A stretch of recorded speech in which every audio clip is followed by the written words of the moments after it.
All right, we're going to continue reading Zlate the Goat. We're going to start with sorry, this is the wrong day.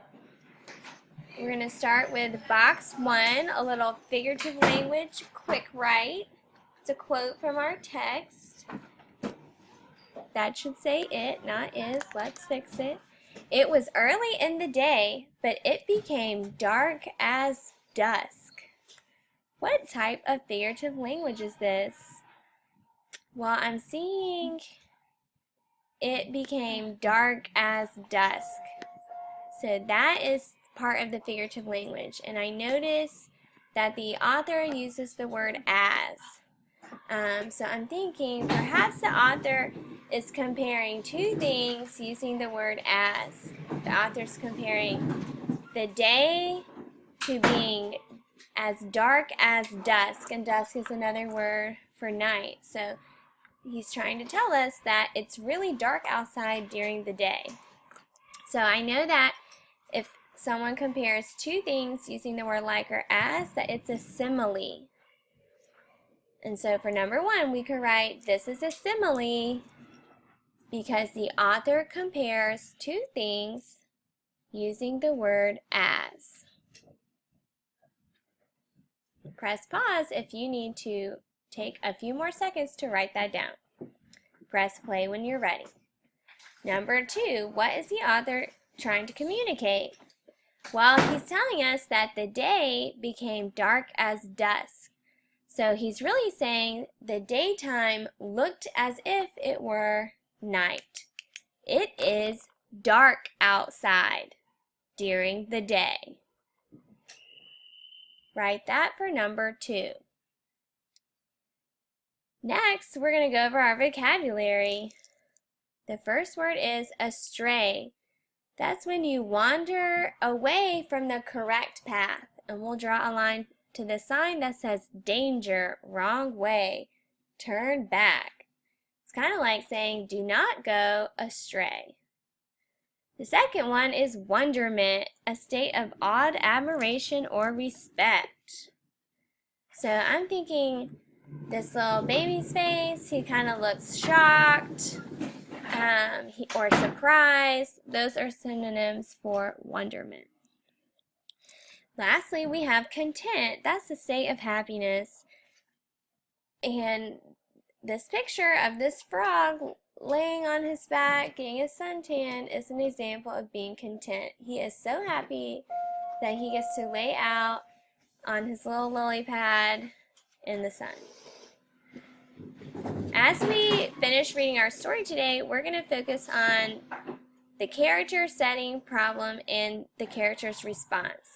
So we're going to collect more information about Aaron, more information about Zlate, more information about the setting. We're going to think about how the problem gets better or worse, and how Aaron and Zlate respond to it. I'm at the top of the 4th page where it says Aaron realized. Follow along in your text as I read out loud. Aaron realized immediately that they were saved. This is because Aaron found the haystack, and he was looking for shelter in the storm before he froze to death. Let's start again. Aaron realized immediately that they were saved. With great effort, he dug his way through the snow. He was a village boy and knew what to do. When he reached the hay, he hollowed out a nest for himself and the goat. No matter how cold it might be outside in the hay, it was always warm. The hay was food for Zlate. The moment she smelled it, she became contented and began to eat. Outside, the snow continued to fall. It quickly covered the passageway Aaron had dug. But a boy and an animal need to breathe, and there was hardly any air in their hideout. Aaron bored a kind of window through the hay and snow and carefully kept the passage clear. So now we should be thinking, what information did we learn about Aaron in this paragraph? Well, we know that because he was a village boy, he was able to dig his way through the snow.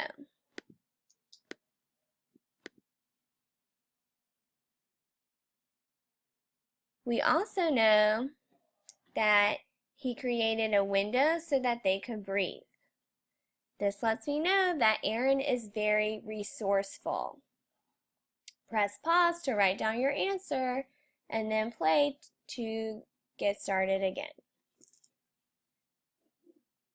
Next paragraph. Zlate, having eaten her fill, sat down on her hind legs and seemed to have regained her confidence in man. Aaron ate his 2 slices of bread and cheese, but after the difficult journey he was still hungry. He looked at Zlate and noticed her udders were full. He lay down next to her, placing himself so that when he milked her, he could squirt the milk into his mouth. It was rich and sweet.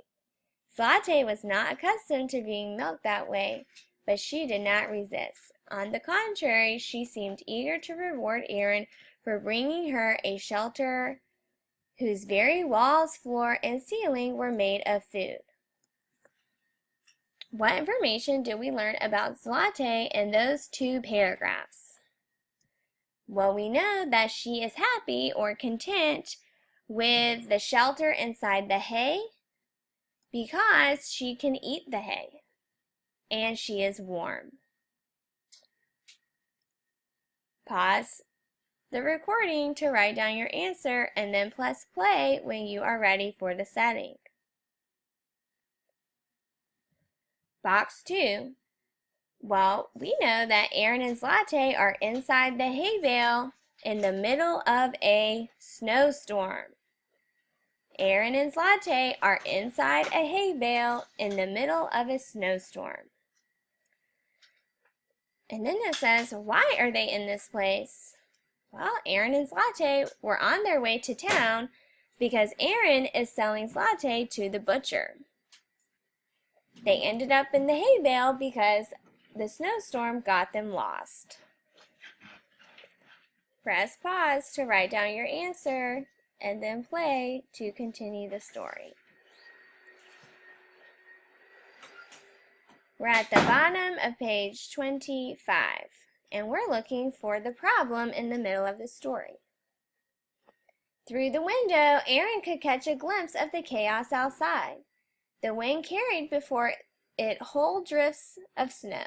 It was completely dark, and he did not know whether night had already come or whether it was the darkness of the storm. Thank God that the hay was not cold. The dried hay, grass, and field flowers exuded the warmth of the warm sun. Zlate ate frequently. She nibbled from above, below, from the left and right. Her body gave forth animal warmth, and Aaron cuddled up to her. He had always loved Zlate, but now she was like a sister. He was alone, cut off from his family, and wanted to talk. He began to talk to Zlate. Zlate, what do you think about what happened to us? He asked. Ma, Zlate answered. If we hadn't found this stack of hay, we would both be frozen stiff by now, Aaron said. Ma, was the goat's reply. If the snow keeps on falling like this, we may have to stay here for days, Aaron explained. Ma, Zlate bleated. What does ma mean? Aaron asked. You better speak up clearly. Ma, Zlate tried. Well, let it be ma then, Aaron said patiently. You can't speak, but I know you understand. I need you, and you need me. Isn't that right? Ma. Aaron became sleepy. He made a pillow out of some hay, leaned on his head on it, and dozed off. Zlate, too, fell asleep. When Aaron opened his eyes, he didn't know whether it was morning or night. The snow had blocked up his window. He tried to clear it, but when he bored through to the length of his arm, he still hadn't reached the outside. Luckily, he had his stick with him, and he was able to break through the open air. It was still dark. The snow continued to fall, and the wind wailed first with one voice and then with many. Sometimes it had the sound of devilish laughter. Zlaté too awoke, and when Aaron greeted her, she answered, "Ma." Yes, Zlaté's language consisted of only one word, but it meant many things. Now she was saying we must accept all that God gives us: heat, cold, hunger, satisfaction, light, and darkness. Aaron had awakened hungry. He had eaten up his food, but Zlaté had plenty of milk. For 3 days, Aaron and Zlaté stayed in the haystack. Aaron had always loved Zlaté, but in these 3 days he loved her more and more. She fed him with her milk and helped him keep warm. She comforted him with her patience. He told her many stories, and she always cocked her ears and listened. When he patted her, she licked his hand and his face. Then she said, "Ma," and he knew it meant, "I love you too." The snow fell for 3 days, though after the first day it was not as thick and the wind quieted down. Sometimes Aaron felt that there could never have been a summer, that the snow had always fallen ever since he could remember. He, Aaron, never had a father or mother or sisters. He was a snow child, born of the snow, and so was Zlaté. It was so quiet in the hay that his ears rang in the stillness. Aaron and Zlaté slept all night and a good part of the day. As for Aaron's dreams, they were all about warm weather. He dreamed of green fields, trees covered with blossoms, clear brooks, and singing birds. But the third night the snow had stopped, but Aaron did not dare to find his way home in the darkness. The sky became clear and the moon shone, casting silvery nets on the snow. Aaron dug his way out and looked at the world. It was all white, quiet, dreaming dreams of heavenly splendor. The stars were large and close. The moon swam in the sky as in a sea. So the problem that Aaron and Zlaté face in the middle of the story is that they are trapped inside the haystack while it is snowing, and they do not know when they are going to get out. Press pause to write down your answer and then play to determine how they respond. The last paragraph on page 27. On the morning of the 4th day, Aaron heard the ringing of sleigh bells. The haystack was not far from the road. The peasant who drove the sleigh pointed out the way to him, not to the town and Fable the butcher, but home to the village. Aaron had decided in the haystack that he would never part with Zlaté. Aaron's family and their neighbors had searched for the boy and the goat, but had found no trace of them during the storm. They feared they were lost. Aaron's mothers and sisters cried for him. His father remained silent and gloomy. Suddenly, one of the neighbors came running to their house, and the news that Aaron and Zlaté were coming up the road.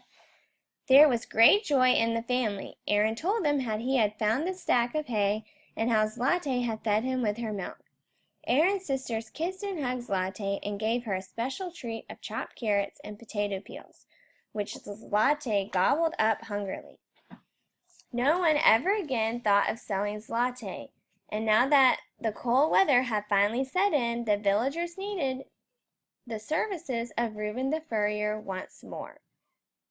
When Hanukkah came, Aaron's mother was able to fry pancakes every evening, and Zlaté got her portion too. Even though Zlaté had her own pen, she often came into the kitchen, knocking on the door with her horns to indicate she was ready to visit, and she was always admitted. In the evening, Aaron, Miriam, and Anna played dreidel. Zlaté sat near the stove, watching the children and the flickering of the Hanukkah candles. Once in a while, Aaron would ask her, "Zlaté, do you remember the 3 days we spent together?" And Zlaté would scratch her neck with her horns, shake her white, bearded head, and come out with a single sound that expressed all her thoughts and all her love. So write down how Aaron responded to the problem. On page 28, it says he decided, after the snow stopped, that he would not go to the village, but he would bring Zlaté back home. And Zlaté responded, by loving Aaron and the family even more.